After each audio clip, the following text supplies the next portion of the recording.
السلام عليكم، اهلا بيكم في فيديو جديد من سلسله فيديوهات السفر لالمانيا. من اول ما سافرت المانيا والاسئله ما بتخلصش، ازاي سافرت، عملت ايه، وايه الاوراق المطلوبه علشان واحد يسافر. كل يوم رسائل بتجيلي وكل واحد بيكون عايز يعرف التفاصيل كامله. فقررت اعمل الفيديو دوت علشان يكون دليلك الشامل ان شاء الله، علشان تعرف ازاي تقدم على الماجستير في المانيا لسنه 2026. بحيث ان شاء الله الفيديو دوت يكون مرجعك الوحيد اللي انت هتحتاجه علشان تعرف ايه المتطلبات وايه الورقيات المطلوبه منك. طبعا انا كمان لما كنت عايز اسافر المانيا قعدت فتره طويله علشان اعرف ايه المتطلبات واعرف التفاصيل واسال الاسئله السخيفه اللي بتدور في دماغ كل واحد فيكم. كنت برضو بسال ناس موجودين في المانيا او بسال على النت علشان اعرف كل التفاصيل. ولو انت دلوقتي بتتفرج على الفيديو دوت فمبروك، ديت اول خطوه ان شاء الله علشان تسافر المانيا. انا برضو من كام سنه فاتوا كنت بتفرج على ناس عايشين في المانيا، وكنت بتفرج على الفيديوهات ديت وبقول هل في يوم من الايام ممكن اوصل لالمانيا ولا لا. والحمد لله دلوقتي اهو عايش بشتغل في المانيا، وان شاء الله برضو انت تيجي المانيا لو كان الخير ليك. في الفيديو دوت هتكلم ان شاء الله عن كذا جزء. الاول هجاوب على سؤال هل السفر لالمانيا صعب ولا سهل.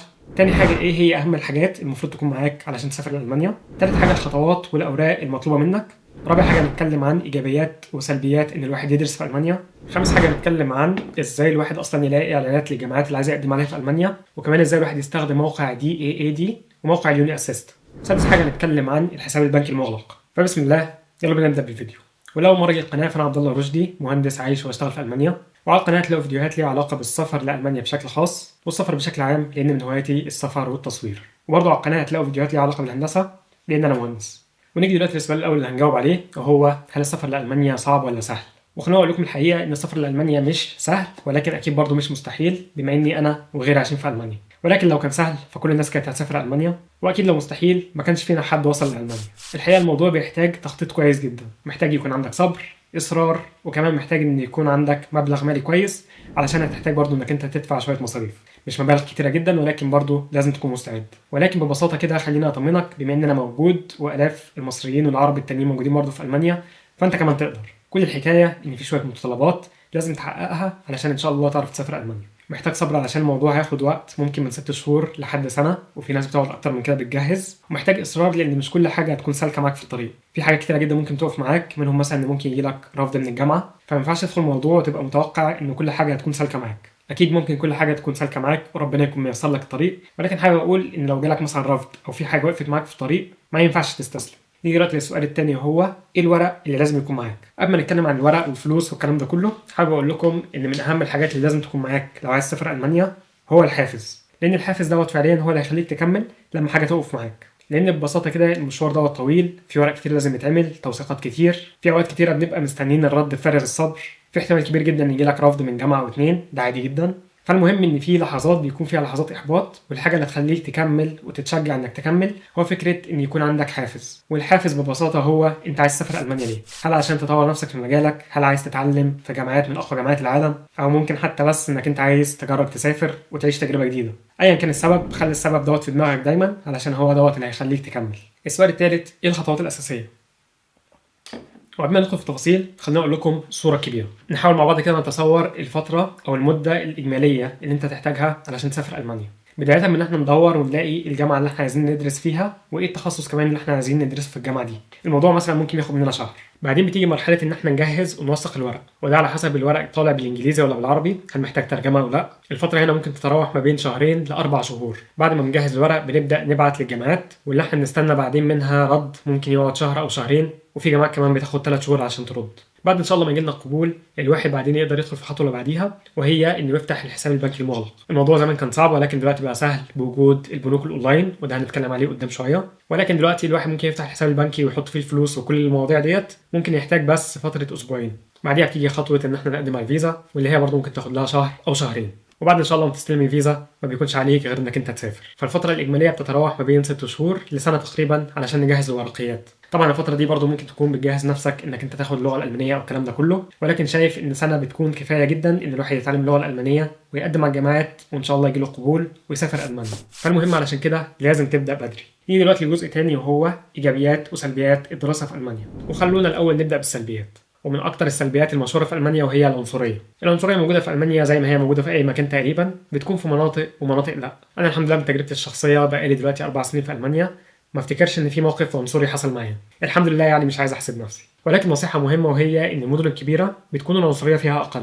ليه؟ فده لان المدن الكبيره بيكون فيها تنوع اكتر، وناس اجانب كتير. يعني مثلا مدينه زي مدينه برلين بيقال انك انت لو ماشي في الشارع فاحتماليه انك انت تقابل شخص وبعدين يطلع الشخص اللي جنبيه ولا حتى وراه يكون من نفس الجنسيه احتماليه قليله جدا. فللدرجه دي مدينه زي برلين فيها اجانب كتير جدا، وده معناه اكيد ان الناس خلاص تاقلمت وتعايشت مع وضع ان يكون في اجانب عندهم في البلد. اما المدن اللي دايما متعارف عليها ان فيها عنصريه كبير هي المدن الصغيره اللي موجوده في الشرق. ولكن ايا يكن بقى في عنصريه ولا مفيش عنصريه، دولة ألمانيا فيها قانون، فلو حصل إن حد أذاك أو حاول يأذيك تقدر تاخد حقك بالقانون. نسيبنا دلوقتي من العنصرية وندخل على تاني عيب وهو السكن في ألمانيا. بعد إن شاء الله ما تعدي اختبار إنك أنت تجيب قبول جامعة وبعدين تفتح حساب بنكي وبعدين الفيزا وتسافر ألمانيا، السكن هو اللي بيكون الأزمة اللي بعد كده. عملت قبل كده فيديوهات عن السكنات المختلفة اللي موجودة في ألمانيا وإن إزاي الواحد يدور ويلاقي سكن في ألمانيا.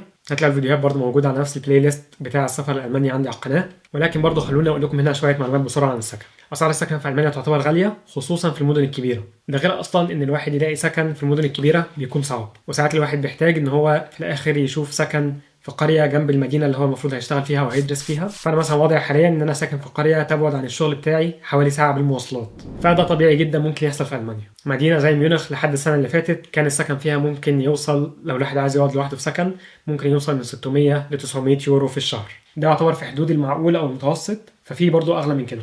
ومدن زي برلين أو فرانكفورت ممكن أسعار السكن فيها يكون ما بين 500 لحد 800 يورو تقريبا. والمدن الصغيرة ممكن الواحد يلاقي حاجات أرخص ممكن تكون في حدود 400 ل 500 يورو تقريبا. فالأفضل دايما إنه دايما بنصح بيه إن الواحد لو هيجي دراسة يحاول يشوف سكن تبع لسكن الجامعة، ده فعليا بيكون أنسب حاجة، ولكن للأسف بيكون عليه دايما ضغط شديد. بنقدم على سكن الجامعة وبنتحط في ويتنج ليست طويل عريض، ممكن دورنا ما يجيش غير حتى بعد سنة من بداية الدراسة. فما ينفعش الواحد يعتمد على إنه خلاص قدم على سكن الجامعة فإنه ينتظر سكن الجامعة، الكلام ده ما ينفعش. الواحد بيقدم على سكن الجامعة وبعدين بيبدأ يدور على سكنات بره، وممكن بعد ترم أو حتى سنة سكن الجامعة أو دوره في سكن الجامعة يجي فيسيب السكن اللي هو كان قاعد فيه وبعدين يروح على سكن الجامعة. سكن الجامعة دايما بشوفه بيكون مناسب للطلاب سواء كمساحة أو كمان كسعر، ولكن بنقول إن سكن الطلاب مش دايما بيكون متاح. فتاني اوبشن او تاني ارخص اوبشن بيكون متاح هو ان الواحد يقعد في سكن مشترك مع ناس تانيين. سكن الجامعه في المدينه اللي كنت عايش فيها قبل كده كنت بدفع 320 يورو شهريا. في ناس من صحابي كانوا ساكنين في سكن مشترك بيدفعوا مثلا 280، يعني ارخص من اللي انا كنت بدفعه، او كمان كان في منهم اللي بيدفع فوق ال 400 يورو في سكن مشترك.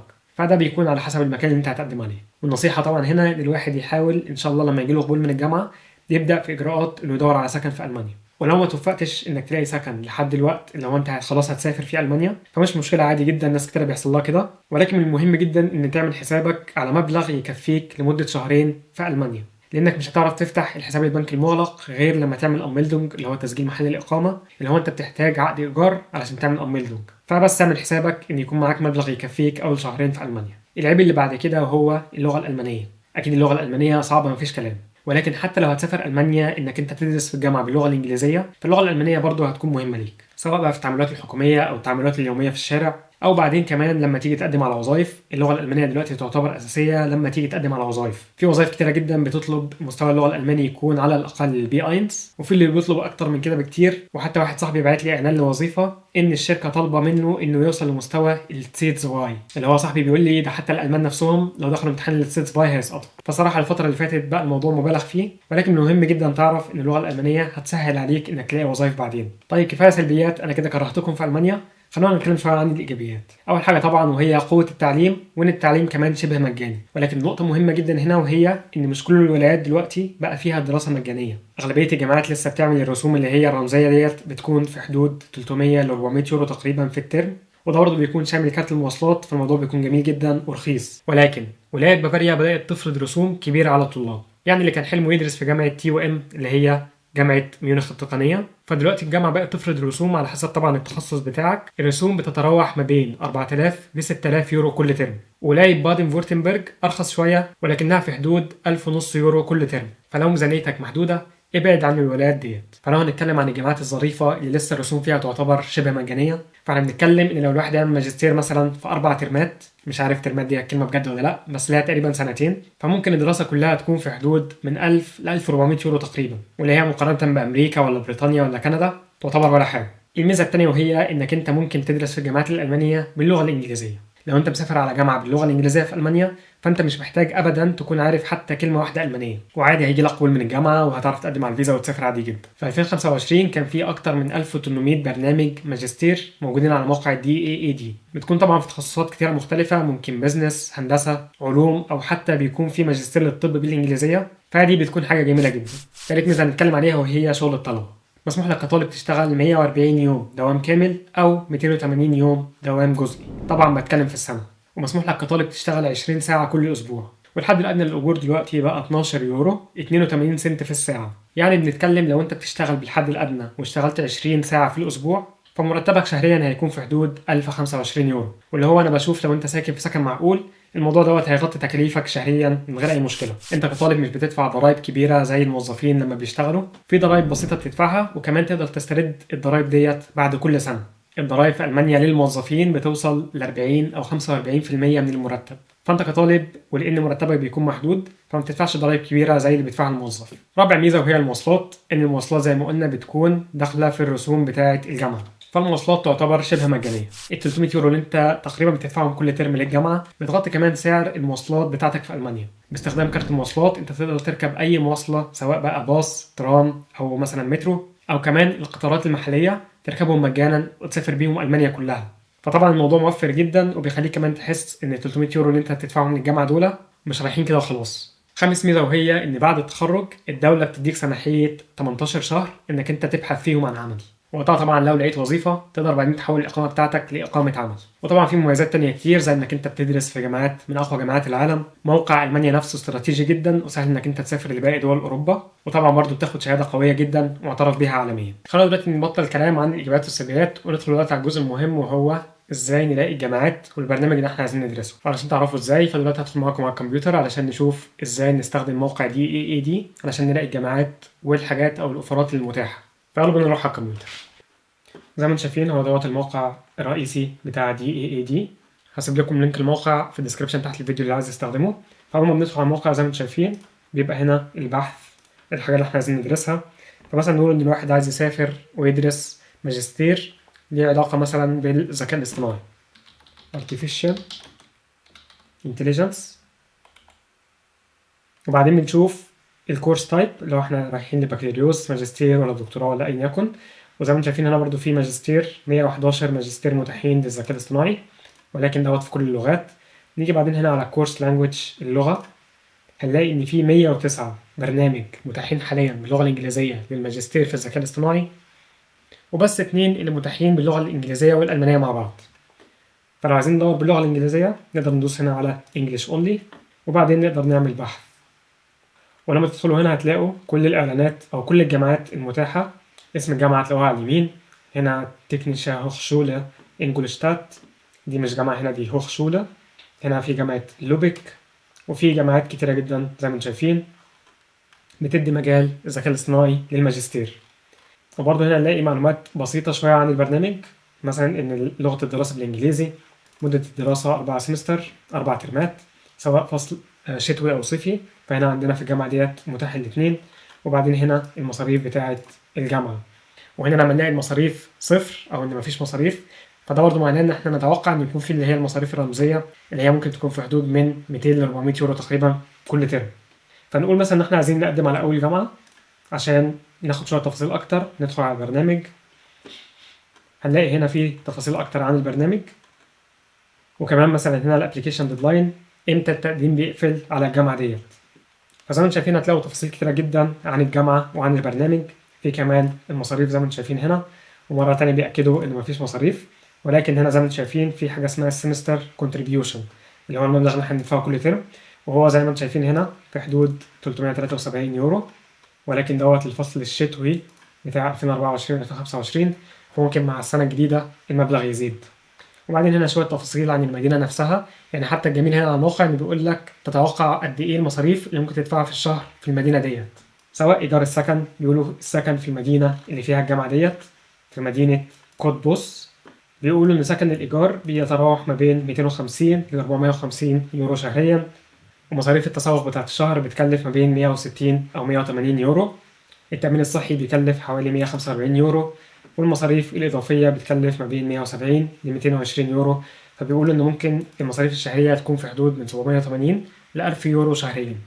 انا حاسس برضه ان المعلومات ديت قديمه شويه، لان المصاريف الصراحه مش منطقيه ان الواحد يتسوق ب 160 او 180 يورو شهريا. حاسس ان المبلغ دوت قليل شويه، ولكن على العموم انتوا هنا بتاخدوا فكره عن الموضوع. وبعدين عندنا هنا requirements و registration، المتطلبات اللي الجامعه دي طالباها علشان نتقبل عندهم في الجامعه. فهنا مثلا الاكاديميك ادميشن ريكويرمنتس، ايه اللي انت درسه في بكالوريوس علشان تتقبل في الجامعه ديت. وبعدين هنا في تفاصيل عن اللغه، زي ما انتم شايفين هنا الامتحانات المقبوله للغه الانجليزيه، في منهم توفل، في ايلتس، في كامبريدج اللي هو واخد منهج الاي جي. فمثلا الايلتس المطلوب على الاقل الواحد يكون واخد درجه 6. في جامعات بتطلب درجه اقل اللي هي 5.5، ولكن معظم الجامعات هتلاقيها بتطلب 6، وفي جامعات كمان بتطلب اعلى من 6. فالمتطلبات دي بتختلف على حسب الجامعه. وزي ما قلنا هنا في الابلكيشن ديدلاين اللي هو اخر موعد للتقديم. فانا مثلا 31 اغسطس لو الواحد هيقدم على الفصل الشتوي، و1 مارس لو الواحد هيقدم على الفصل الصيفي. فاحنا من هنا نقدر نحدد بعدين ان اخر يوم للتقديم لازم نكون مجهزين الورق بتاعنا قبل الموعد اللي هو الديدلاين. واخر حاجه هنا مهمه وهي ازاي الواحد يقدم على الجامعه. فهنا مثلا الجامعه بتقول ان التقديم عن طريق موقع اليوني اسيست، وموقع اليوني اسيست ان شاء الله هنتكلم عليه برضو بسرعه، ولكن بعد ما نخلص كلامنا على موقع DAAD. طبعا بعدين لو حابب تاخد معلومات اكتر عن الجامعه، في هنا about the university، ولما تدخل عليها هتلاقي انك انت ممكن تدخل على موقع الجامعه وتعرف تفاصيل اكتر عن الجامعه. طيب جميل، دلوقتي دورنا وعرفنا ازاي ان احنا نلاقي الجامعه اللي احنا عايزين نقدم عليها والبرنامج بالظبط اللي احنا عايزين نقدم عليه. ايه الخطوه اللي بعد كده؟ وهي ان احنا نعمل لستة لكذا جامعه وكذا برنامج عايزين نقدم عليهم. بلاش ان الواحد يقدم على جامعه واحده بس ويستنى منها رد، لا قدر الله يجي له رفض. مفيش حد بيكون ضامن ان الجامعه اللي هيقدم عليها ديت هي اللي هتقبله. فنصيحه، وعلى حسب التخصص اللي انت عايز تقدم عليه، حاول تقدم على مثلا 5 أو 6 جامعات. فاعمل لسته كده بالجامعات الموجوده والتفاصيل عنها وامتى الجامعه ديت هتقفل التقديم والكلام ده كله. ده هيساعدك انك انت تنظم افكارك وانك انت ما تفوتش ان شاء الله اي ديدلاين منهم. الخطوه اللي بعد كده وهي ان احنا ندرس الادميشن ريكويرمنتس زي ما احنا شفنا على موقع DAAD. ايه المتطلبات اللي الجامعه طالباها منك؟ وزي ما قلنا ان المتطلبات دي بتختلف من جامعه للتانيه. في جامعات زي ما شفنا في المثل دلوقتي ان لازم نقدم عليها عن طريق موقع اليوني اسيست، وفي جامعات تانية ممكن نقدم عليها مباشرة. بس فنظبط المتطلبات ونحاول نقدم قبل ما الديدلاين يقفل. نيجي دلوقتي للجزء اللي بعد كده وهي الأوراق المطلوبة. وهنا الأوراق المطلوبة مش بس للجامعة، ولكن الأوراق اللي كمان هتطلب منك في السفارة الألمانية لما تيجي تقدم على الفيزا. وهنا عندنا نوعين من الأوراق اللي بتكون مطلوبة. في أوراق بتحتاج إن احنا نوثقها ونختمها أختام رسمية، وأوراق تانية بس بنحتاج إن احنا نملاها ونطبعها عادي جدا. فخلينا الأول نتكلم عن الأوراق اللي هي مش محتاجة توثيق. أول حاجة CV أو السيرة الذاتية. تاني حاجة خطاب الحافز أو اللي هو الموتيفيشن ليتر. تالت حاجة شهادة اللغة، وده هيكون على حسب إذا أنت مثلا واخد لغة ألماني فهتكون شهادة جوتا مثلا، أو لو بالإنجليزي فزي ما شفنا على موقع الجامعة بيكون في مثلا الآيلتس أو شهادة توفل. رابع حاجة خطابات التوصية أو اللي هي recommendation letters. خامس حاجة وديت لو اشتغلت وهي شهادات الخبرة أو اللي هو certificate of experience. وسادس حاجة وهي لو أخدت شهادات في كورسات معينة بره الجامعة مثلا، أو لو مثلا عملت تدريب فتجيب شهادة تثبت إنك عملت تدريب. ناخدهم مرة تانية كده بسرعة واحدة واحدة. مبدئيا كده السيرة الذاتية أو CV، ودوت موضوع مهم جدا لأنه بيختلف على حسب احنا مقدمين على إيه بالظبط. لو مثلا واحد هيقدم على البكالوريوس ما بيبقاش متوقع منه إنه يكون عنده خبرة مثلا خبرة عمل، وبنملى CV بشوية معلومات مثلا درست إيه في الثانوية العامة وجبت كام، ايه اللغات اللي بتعرف تتكلمها، ومثلا لو انت دخلت اي مسابقات او كده. ولكن ما بقاش حد متوقع منك انك تكون دخلت مسابقات قبل البكالوريوس. اما لما بنتكلم عن الماجستير فبيبقى متوقع منك انك انت اكيد اتخرجت من البكالوريوس، فايه التخصص اللي انت درسته وجبت مجموع كام، كمان مثلا ايه مشروع التخرج اللي انت اشتغلت عليه، وازاي مشروع التخرج دوت هيساعدك في انك انت تقدم على الماجستير اللي انت عايز تقدم عليه. فهنا ممكن الواحد يقعد يعدي شويه على CV علشان يحاول يطابق الاعلان او الجامعه اللي انت عايز تقدم عليها. طبعا هنا برضو بنضيف اللغات اللي احنا بنتكلمها والدرجه لو احنا مثلا خدنا ايلتس او توفل او حاجه زي كده. وطبعا برضو لو دخلت مسابقات في فتره البكالوريوس بتاعتك فدي بتبقى حاجه حلوه تتحط في CV. ان شاء الله هعمل فيديو قدام مخصص اكتر عن CV وان ازاي نعمل CV للبكالوريوس او الماجستير او حتى لما نيجي نقدم ان شاء الله على وظائف. ولكن نقول نصائح مهمه بسرعه كده. مبدئيا ان CV بيكون باللغه الانجليزيه حتى لو البرنامج اللي احنا هنقدم عليه هيكون باللغه الالمانيه. تاني حاجه بلاش الواحد يكتب في CV لان بيبقوا مستنيين منك تظهر او تثبت الحاجه اللي انت كتبتها في CV. لو مثلا عملت تدريب في مكان معين فهم محتاجين منك تجيب شهاده تثبت انك عملت التدريب في المكان ده. حاجه تانية مهمه وهي فكره ان لو عندك فراغات، يعني في فتره كده جت في حياتك ما كنتش بتعمل فيها حاجه، فمهم جدا انك في CV تكتب انت ما كنتش بتعمل حاجه ليه في الفتره دي. عادي جدا حتى لو مثلا كنت بتسافر تقدر تقول ان انا كنت الفتره ديت واخد اجازه لمده سنه وكنت عايز اسافر فيها. ولكن مش حلو ابدا ان يكون عندك فيه فترات فيها فراغات ومش كاتب الفتره ديت انت كنت بتعمل فيها ايه. نيجي بعدين لخطاب الحافز او الموتيفيشن ليتر، وده من اهم الورق اللي لازم نركز عليه لان الجامعه بتركز عليه جدا. برضه ان شاء الله هعمل فيديو مخصص عن الموتيفيشن ليتر وازاي نكتب الموتيفيشن ليتر كويس، ولكن برضه خلونا هنا نقول شويه نصايح. الموتيفيشن ليتر بيكون في حدود صفحه او صفحه ونص بالكتير. بنبدا الاول في الموتيفيشن ليتر ان احنا نكتب عن نفسنا شويه جمل. انا مثلا عبد الله رشدي، شغفي ان انا اشتغل في الروبوتات، درست ميكاترونكس، وشويه حاجات من النوع ده. كمان في الموتيفيشن ليتر بنتكلم احنا ليه اخترنا الماجستير اللي احنا مقدمين عليه وليه اخترنا الجامعه ديت. وبعدين بتتكلم عن ايه المؤهلات اللي عندك اللي بتؤهلك انك انت تدرس الماجستير دوت في الجامعه ديت. واخر حاجه بتتكلم عن ايه خططك بعد ما تدرس الماجستير، هل حابب تشتغل؟ لو حابب تشتغل حابب تشتغل فين مثلا. الموتيفيشن ليتر مهم علشان الجامعه بتعرف منه اذا انت فعلا مقدم عندهم علشان انت حابب التخصص دوت وحابب الجامعه، ولا مقدم كده خلاص وعايز بس قبول وتسافر المانيا وخلاص. فمهم جدا تقرا عن الجامعه وعن التخصص اللي انت عايز تقدم عليه، وتحاول تربط ما بين الحاجات اللي انت عملتها، سواء اللي انت عملته مثلا في مشروع التخرج بتاع البكالوريوس، وازاي مشروع التخرج بتاع البكالوريوس دوت مثلا كان ليه علاقه بالماجستير اللي انت عايز تدرسه. بس فده يعتبر كده ملخص سريع عن خطاب الحافز. نيجي بعد كده للنقطه الثالثه وهي خطابات التوصيه او ريكومنديشن ليترز. معظم الجامعات بتطلب خطابين يكونوا من دكاتره عندك في الجامعه، واكيد الدكاتره عندك في الجامعه عارفين ايه هو خطاب التوصيه دوت، فالمفروض تروح تطلب من دكتور عندك في الكليه انت درست معاه، وطبعا يكون شايفك طالب مجتهد علشان يكتب خطاب كويس ما يقعدش يشتم فيك. وببساطه خطاب التوصيه دوت ان الدكتور بيوصي عليك الطالب دوت مجتهد، جاب مجموع كويس، كان بيركز في المحاضرات مثلا، وعمل مشروع محترم. بتحصل برضه اوقات ان الدكاتره بيكونوا مشغولين جدا فبيطلبوا منك انت كطالب انك انت اللي تكتب ريكومنديشن ليتر وهو بس يروح يوقع عليه. طبعا خطاب التوصيه بيكون من ورق رسمي من الجامعه، مش اي ورقه اي 4 تملاها وخلاص. ورق رسمي من الجامعه بتكتب الخطاب على الكمبيوتر وبعدين بتطبع الخطاب دوت على الورقه ديت والدكتور عليه بس نوقع عليها. طبعا لو الدكتور طلب منك انك انت اللي تملى الخطاب بنفسك بس. وبعدين شهاده اللغه، ودي طبعا على حسب المتطلبات بتاع الجامعه تعرف بالظبط ايه اللغه المطلوبه منك اللي المفروض تكون مجهزها. وبعدين زي ما قلنا شهاده الخبره او التدريب لو انت عملت سواء تدريب في شركه مثلا او لو عندك شهاده خبره انك اشتغلت في مكان معين. دي طبعا مش من المتطلبات الرئيسيه، ولكن اذا اشتغلت فحلو انك انت تجيب شهاده تثبت انك اشتغلت. الموضوع ده هيفيدك جدا في التقديم. خلصنا الكلام عن الورق اللي ما بيتوثقش، نيجي دلوقتي للورق اللي بيتوثق. وهنا لما بقول تتوثق فانا هنا بتكلم عن 3 توثيقات: ان الورق يتختم من ختم الجامعه، من الخارجيه المصريه، ومن السفاره الالمانيه. فكل الورق اللي هنتكلم عليه دلوقتي محتاج يكون متوثق من ال3 اماكن دول. اول حاجه شهاده التخرج من الجامعه، واللي هي تكون باللغه الانجليزيه علشان توفر على نفسك انك انت تروح تترجمها. لو طلع باللغه العربيه هتحتاج انك انت تروح تترجمها للغه الانجليزيه او اللغه الالمانيه. اما لو طلعتها باللغه الانجليزيه فانت مش محتاج انك انت تترجمها. تاني حاجه بيان الدرجات او اللي هو ترانسكريبت اوف ريكوردز، والورقه دي ببساطه بتحتوي على المواد اللي انت اخدتها والدرجات اللي انت اخدتها في كل ماده منهم. تالت حاجه شهاده الثانويه العامه، واللي هي برضو لازم تترجم وبعدين تتوثق نفس التوثيقات اللي قلناها. رابع حاجه الجريدنج سيستم او اللي هو نظام التقدير. في ورقه من الجامعه بتاخدها بتشرح فيها نظام التقديرات، سواء جايب A B أو C. الدرجات ديت معناها إيه؟ مثلا A ديت من 95% ل 100%، الB ممكن تكون من 80% ل 95%، والكلام ده كله. فالورقة دي برضو مهمة وبيحتاجوها في التقديم. آخر حاجة هتحتاجها وهي وصف المواد أو اللي هو الكورس ديسكريبشن، وده كده بيكون كتيب جميل ممكن يعدي ال10 صفحات وبيحتوي على الوصف بتاع كل مادة. كل مادة انت درستها في الجامعة بتحتوي على عناوين ايه بالظبط، وطبعا ده بيساعد الجامعة اللي انت بتقدم عليها في ألمانيا انها تعرف هل انت مؤهل انك تاخد الماجستير دوت ولا لا. او ممكن الجامعة في ألمانيا مثلا تقول لك ان عليك 3 مواد ناقصين لان وصف المواد اللي انت بعته لنا دوت ناقص العناوين الفلانية، فلازم تاخد المواد ديت عندنا في الجامعة علشان تبقى مؤهل انك انت تدرس الماجستير. فهي ديت الأوراق المهمة واللي محتاجة تتوثق. طيب نيجي دلوقتي للمرحلة اللي بعد كده وهي مرحلة التوثيق.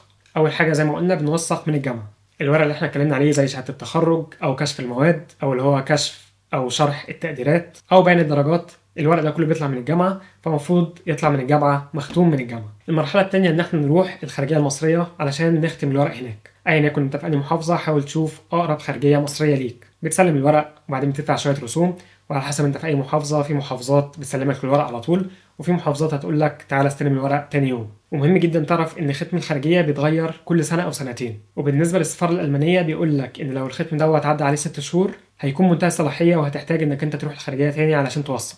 فحاول في اسرع وقت بعد ما تعمل ختم الخارجيه انك انت تروح توثق الورق بتاعك في السفاره الالمانيه. ولكن قبل مرحله ان احنا نختم في السفاره الالمانيه محتاجين كمان ان احنا نترجم الورق. طبعا دوت لو في حاله ان الورق بتاعك طالع بالعربي زي مثلا شهاده الثانويه العامه. الورق لازم يترجم من مترجم معتمد مش اي مكتب وخلاص، والمكاتب المعتمده تقدر تشوفها على موقع السفاره الالمانيه. هتلاقي كل المكاتب المعتمده في كل المحافظات الموجوده في مصر على موقع السفاره الالمانيه. وبعد الترجمه ان شاء الله فالمرحله اللي بعد كده ان احنا نختم من السفاره الالمانيه. في مصر التوثيق ما بيكونش مباشره من السفاره الالمانيه نفسها، ولكن بيكون عن طريق مكتب TLS كونتاكت. بنحجز موعد في مكتب TLS كونتاكت، هما اللي بيعملوا الختم بتاع السفاره الالمانيه. رسوم الكلام ده كله ممكن يكون في حدود من 500 ل 1000 جنيه تقريبا. ومهم جدا ان الورق اللي هيتختم من السفاره الالمانيه ما تفكش الدبوس بتاعه ابدا. مجرد ما تفك الدبوس بتاع الورق وتفكهم من بعض فكده يعتبر الورق لاغي، وهتحتاج انك انت تعمل الختم دوت مره تانية. الختم من السفاره الالمانيه يعتبر مدى الحياه، فهو مره بس بتعمله على الورق دوت ومش بتحتاج تعمله مره تانية. نتكلم بسرعه دلوقتي عن الحساب البنكي المغلق. وببساطه في البنك الحساب المغلق بنحط فيه مبلغ، المبلغ دوت بنصرف منه طول السنه طول ما احنا قاعدين في المانيا. يعني المبلغ المطلوب مننا اللي هو في حدود دلوقتي 12000 يورو، المبلغ ده بنسترده زي ما هو ولكن على فترة أول سنة هنقعدها في ألمانيا. ال 12000 يورو ديت بيطلع لك منهم بس مبلغ محدد كل شهر، فببساطة ال 12000 هيتقسموا على 12، يعني كل شهر ليك 1000 يورو تقدر تسحبهم من الحساب البنكي المغلق. كل سنة المبلغ بيزيد، فأعتقد في 2026 المبلغ وصل ل 2300 يورو. في كذا بنك ممكن نفتح عليهم الحساب، أشهرهم حاليا هو بنك فينتيبا، هو يعتبر اشهرهم واسهلهم حاليا. بتقدم على البنك اونلاين علشان تفتح حساب، وبعد ما الحساب بيتفتح فبتحول المبلغ اللي هو ال 12000 يورو بتحولهم على الحساب بتاعك، وبعدين بتستنى من البنك ايميل انهم استلموا المبلغ، وهو دوت الكونفirmation ليتر اللي انت بتحتاجه لما تيجي تقدم على السفاره الالمانيه. فزي ما قلنا البنك الاول هو بنك فينتيبا، البنك الثاني اللي ممكن تقدم عليه هو بنك دويتشه بانك، ده يعتبر اشهر بنك في المانيا، ولكن مشكله البنك دوت انه مش اونلاين والتقديم عليه متعب.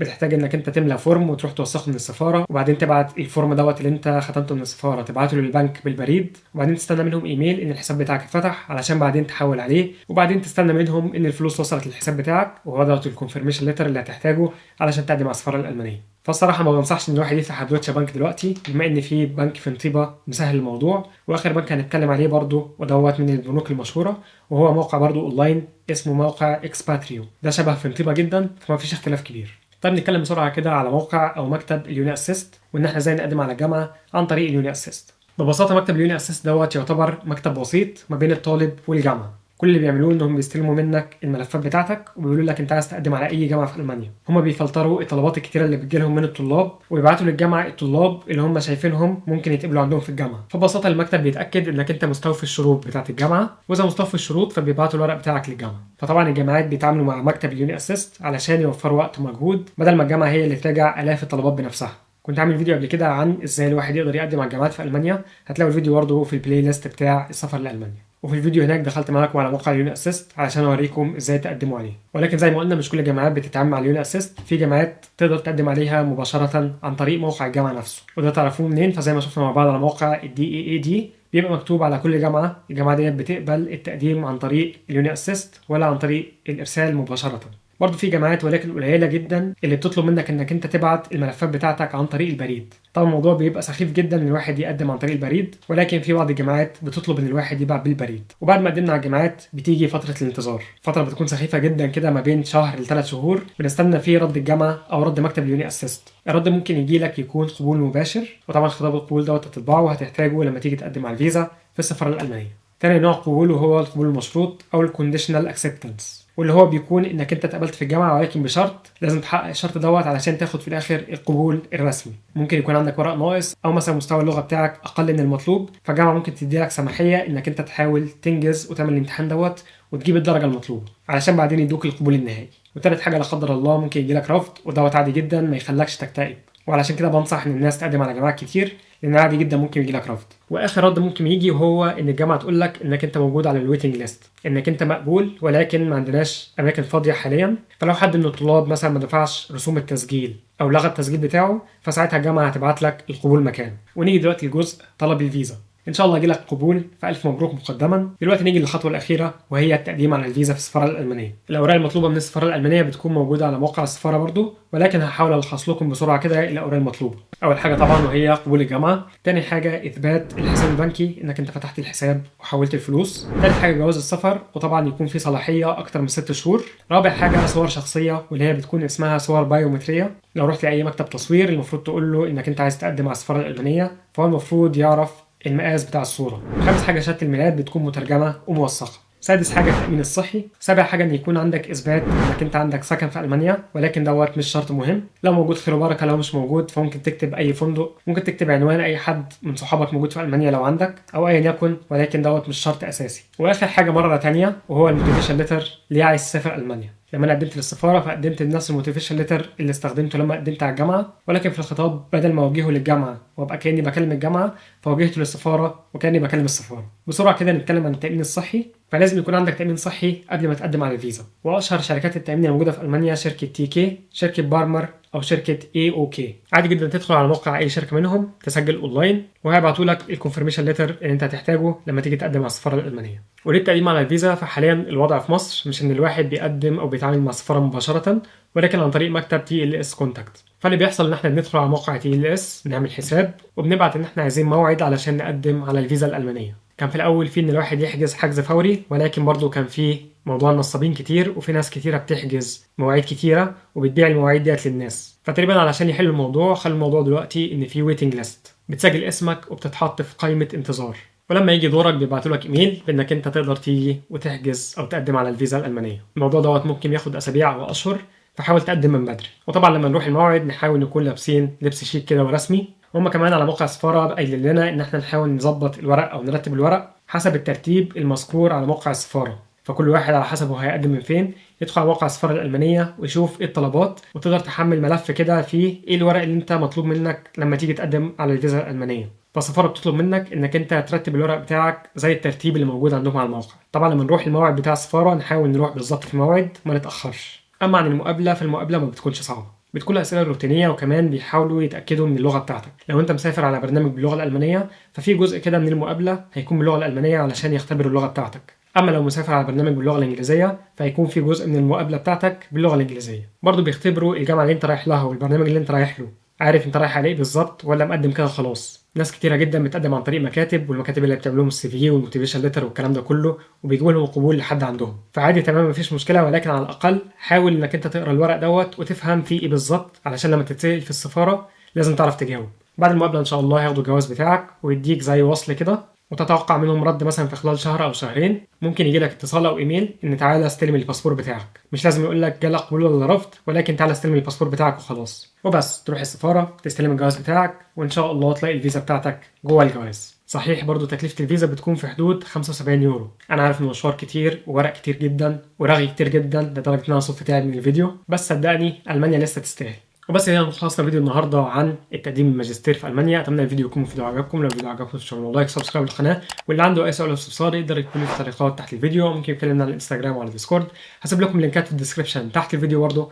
واشوفكم يا جماعه ان شاء الله في فيديو تاني.